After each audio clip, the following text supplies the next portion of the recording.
Neuza, bom dia! Oi, Alberto. Oi, como está você? Boa tarde daqui. Que hora que é aí, Neuza? Agora são 16h50. Na Índia, menina, que é isso, Índia. rapaz? Como é que tem sido essa experiência na Índia, hein? Poxa, eu fico vendo teus vídeos, eu fico, meu Deus do céu, que coisa! Eu começo cumprimentando a você e todo o pessoal que está aí assistindo o programa Acredita, com o cumprimento aqui da Índia, Namastê, que é o Deus que está em mim, está em você também. Que bacana, como é que se diz? Namastê, Deus que está em mim e que está em você também, está significa. Em você também. Olha só, a Índia tem uma história milenar, né? Mas tem também a história aí de Gandhi, né? Se a gente contar a história da Índia, precisaria de umas 3 ou 4 horas para contar. Mas eu vi um vídeo teu aí no templo de Gandhi. Gandhi fez uma revolução pacífica, né? Conta um pouquinho dessa história, como é que é estar aí na terra de Gandhi e o que tu sentiu aí, Neuza? Bom, é maravilhoso. Porque, Alberto, essa viagem estava programada para mim e para o meu marido em 2008. 2008, importante programar a viagem, né? Mas estudamos a Índia, vimos maneiras de chegar até aqui e na hora de concretizar ia ser numa virada de ano. E as nossas filhas eram crianças e a gente não quis abrir mão de passar o final de ano com elas. Aí agora, em outubro, uma das nossas filhas nos convidou para fazer essa viagem que estava guardada, sabe, lá no fundo da gaveta. E aí a gente se questionou, e daí vamos? Aí topamos. Quando a gente topou, a nossa filha engravidou e não pôde vir pelos cuidados que precisa ter. Então a gente diz assim, que não é a gente que escolhe visitar a Índia, é a Índia que escolhe nos acolher e nos permitir senti-la de perto. Olha só que bacana. Então, dizendo isso, eu digo que é uma experiência, principalmente visitar o Memorial de Gandhi, uma experiência muito grandiosa, é maravilhosa. Nós visitamos o memorial dele, onde os últimos dias desse líder pacifista, que Mahatma Gandhi significa grande alma, ele promoveu através das castas, que são castas de hierarquia social, ele procurou promover a igualdade entre essas castas e a união de todas as pessoas. Então, assim, para mim foi muito especial, até porque eu tenho uma crônica que é Um Café no Céu. E quando eu escrevi essa crônica, o que me veio à mente, as pessoas que eu gostaria de tomar um café no céu, uma das pessoas era Mahatma Gandhi. E quando eu cheguei no memorial, eu impactei. E percebi que o café hoje ia ser numa comunhão diferente, ia ser de uma nova maneira. E a luz dele, a fresta de luz dele, continua chegando até nós, não só na Índia, eu acredito que no mundo inteiro. Que bacana. E o que isso... Bom, você é psicóloga, escritora, palestrante, cronista, criadora do curso online de dor com escuta, trabalha muito com essa questão do luto. Como profissional da psicologia, da terapia, o que essa viagem tem feito para ti? Que experiência pode, até quando voltar, pode ajudar no teu trabalho, Neuza? Neuza, só para explicar para os ouvintes, quem pegou a entrevista andando, ela está falando agora com a gente direto da Índia. Do Lago Putzcar, tá? É numa pequena cidade de 21 mil habitantes, aproximadamente, e é o Lago Sagrado. Essa é a cidade, uma das mais antigas do mundo, Alberto. E as pessoas tomam banho nesse lago, que vocês veem aí atrás de mim, para se purificar. A purificação física e espiritual. Então, existe um lado espiritual muito forte na Índia, e eu percebo assim, para mim, foi perceber o lado dos contrastes, tem muito contraste por aqui, tem ambivalências, Isso é muito rico, a gente não determinar uma cultura, descartar outra, e sim acolher todas elas, cada uma com o legado que ela nos trouxe, com o bom e o mal, e conseguir transformando isso tudo. Não sei se é um pouco isso que tu queres saber. Não é isso mesmo, a pergunta foi essa, porque certamente uma viagem como essa, e tudo que tu está explicando, também na tua vida profissional como psicóloga, vai te ajudar muito, né?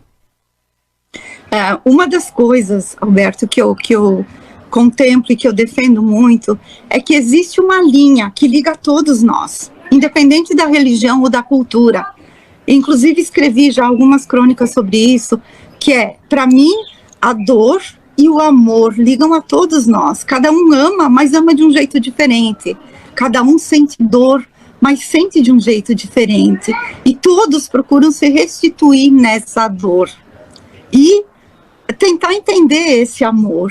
Então, existe o amor que sufoca e o amor que amplia e que empurra para a vida. E a gente vê muito em algumas culturas esse amor que não dá asas, esse amor que segura perto, esse amor, por exemplo, uma das culturas aqui da Índia é não dar espaço para os filhos terem a própria autonomia. E sim, eles ficam subjugados aos pais. Os pais é que acham a mulher ou o marido do filho, da filha, o filho leva a esposa para trabalhar junto com a mãe, para ser uma servidora da mãe. Então existe muito isso ainda, isso cultural. O que o filho ganha, uma grande parcela é dos pais. Então é um contraste muito forte com a nossa cultura, inclusive. Claro. E aí tem o contraste também da questão de riqueza e também muita pobreza, né? Sim, é muito claro isso. É muito claro. E a gente vê as pessoas, é completamente diferente. Tu sai num lugar, tem muitos pedintes aí, muita gente querendo vender coisa, tu não dá conta, e se tu fica dando atenção, vem muito mais gente. Então a gente teve que reaprender algumas maneiras de lidar com tudo isso, que não é do nosso dia a dia. Aqui em Caxias, guardadas as proporções, nas esquinas nós temos muitos desses, né, que nos pedem coisas ou fazem malabarismo aí para conseguir o seu dinheirinho. Guardadas as proporções, porque a Índia, se não me falha a memória, é o segundo país mais populoso do mundo, né? Sim, 1 bilhão e 400 milhões de pessoas, aproximadamente. 1 bilhão e 400 milhões de pessoas. Sim, é muita gente, e é numa cultura, o que eu te falei, são nas cidades menores, é mais acentuado. As cidades maiores já comungam mais com muitas pessoas, e isso vai se dissolvendo aos pouquinhos, isso vai mesclando, vai mudando esse foco, esse entendimento. Bom, para quem ligou o rádio agora, nós estamos falando com a Neuza Fante e ela está falando direto da Índia, segundo país mais populoso do mundo. Pessoal que está no Facebook aí pode ter em imagens, tá? Em imagens no facebook.com/rdcaxias. Agora, aqui em Caxias, tu tem um trabalho muito bacana, né?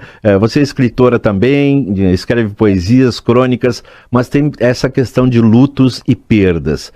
O que a gente pode falar sobre isso? Porque quando a gente lembra luto, a gente lembra morte, perdas, mas assim, não é só isso. O que você pode falar sobre esse trabalho de lutos e perdas? Porque as pessoas, a terapia está sendo cada vez mais procurada, né? Os terapeutas, os psicólogos, os psiquiatras, nunca se precisou tanto desses profissionais. Eu vou entrar aí junto com outra questão. O próprio Covid que você citou se torna um luto não reconhecido. O que é um luto não reconhecido? Quando uma perda não é socialmente considerada. Então, dentro do Covid, teve muita gente que perdeu emprego, que perdeu amigos, que perdeu a direção da vida como existia, até a própria paz. E nesse sentido, eu te diria, nós temos visitei um templo aqui na Índia, o Templo Sikh, que ele vive de doações e de pessoas que trabalham voluntariamente. Hoje ele atende 40 mil pessoas por dia, dando refeições grátis, independente da religião. Então, por que eu estou te dizendo isso? Porque na pandemia, ele acolheu muitas pessoas, eu não lembro o número exato, mas essas refeições se tornaram muito mais presentes e eram a refeição que aquelas pessoas tinham por dia. E nesse sentido, posso entrar um pouquinho mais aí? À vontade, vontade. Tu tá na Índia, mulher. Nós estamos aqui bem ainda com a imagem, som perfeito. Excelente, né? Também não imaginava que a imagem fosse conseguir nos contemplar. Exatamente. Eu visitei o Templo Bahá'í aqui e já tinha visitado em novembro o Sul da América, no Chile, que existe um templo que também tem lá. Então, é um templo que acolhe todas as religiões. A gente visitou lá quando viajei com a minha família, e aqui fui contemplada com esse templo novamente. Ele é maior, é em formato de flor de lótus, todo branco, em mármore, onde a gente entra descalço. Aliás, todos os templos, a gente passa por uma água e entra descalço. E nesse templo Bahá'í, a gente foi contemplado com uma apresentação, um ritual, um cântico de 5 religiões, uma seguida da outra. Então, assim, é um lugar de muita paz, de muita tranquilidade. Quais as religiões que tiveram cântico, né, nesse dia que a gente estava lá? Muçulmana, hindu, budista, cristão e a Bahá'í. Então, ouvir os cânticos de todas essas religiões, unidos, cada uma com as suas particularidades e aí presente, unindo toda a população de crenças diferentes, é algo muito grandioso. É algo que nos eleva. Ainda mais, Neuza, que a gente vê em outros países do mundo, né? Guerras por causa da religião, né? Enfim, atos terroristas por causa da religião, atentados por causa da religião. Então é muito bacana ver esse ecumenismo, né? É uma espécie de ecumenismo aí na Índia. Sim, de alguns, né? De alguns. Ainda existem os radicais, os que vão pelo viés da religião, mas são muito radicais. E aí acabam brigando em função da religião. Aqui em função... Não, aqui também tem os radicais, né? Aqui também tem. Tem. Por isso, tem dificuldades aqui, em todos os lugares, tem pontos positivos aqui, em todos os lugares, tem crenças limitantes aqui, em todos os lugares. Agora, uma coisa é certa, né? O cachorro daí late igual o cachorro daqui, né? Que pena que não tem os passarinhos agora. Até agora eles voavam e tava lindo. A gente estava ouvindo os passarinhos antes aí no início, né? Agora ouvindo o cão, mas o cão não late indiano, late qualquer lugar do mundo, né? Agora no teu Instagram, que é muito bacana, eu recomendo o Instagram da Neuza Fante, tem uma frase, eu não sei se é de tua autoria, provavelmente seja: ouvir a nossa dor, o nosso interior é um exercício importante para melhor identificar o que nos aflige. Aí você deixa uma pergunta: você tem ouvido a sua dor? Eu achei muito instigante essa pergunta. Você tem ouvido sua dor? O que tu quer dizer com isso, Neuza? As pessoas entram no automático, Alberto, e elas não aprendem a ter voz interna mais do que a externa, de acolher aquilo que elas sentem. E uma das coisas que me fez nesse tempo que a gente programou a viagem e que se concretizou, que eu nem esperava mais, foi vir para sentir a Índia. Antes eu ia vir por curiosidade, por querer entrar em contato com outra cultura, outras religiões, etc. Mas agora eu vim para sentir a Índia, e isso é grandioso. Então, dizendo isso, vamos nos remeter a nós mesmos. Nós precisamos nos sentir e ser verdadeiros conosco para poder atingir outros lugares, outros estares, e isso vai se construindo no nosso dia a dia. E ainda no teu texto, com o diagnóstico correto é possível ordenar melhor nossos afetos. É isso, né? Isso. Uhum. Viu como eu tô te pesquisando no Instagram, viu? Que bom, fico feliz. E Também acompanho. A partir da ordem, alcançarmos a cura, a calma e a paz. Isso é muito importante. E são coisas, as pessoas às vezes esperam conquistar tudo isso de maneira mágica. Não, é um passo de cada vez. São degraus que a gente precisa ir alcançando. E a gente tem que ter consciência, acima de tudo, que nós somos, é como se a gente fosse amarrados, né? Amarrados tipo num pacote, num favinho. Nós somos amarrados pela sociedade, pela família, pela cultura, e a gente vai nos familiarizando onde a gente se sente pertencidos. Isso é muito importante. Neuza, olha, muito obrigado. Essa entrevista aqui nos 94 episódios do programa foi uma entrevista assim, desafiadora, conversar com alguém que está na Índia. A gente já conversou com pessoas que estão em outros países, né? E a gente estava muito apreensivo. Será que vai dar? Será que não vai dar essa entrevista? E deu, né? Com imagens boas no Facebook. E te agradeço pela disponibilidade e aproveite o restante da viagem até o dia 16, né? Isso, a gratidão é minha.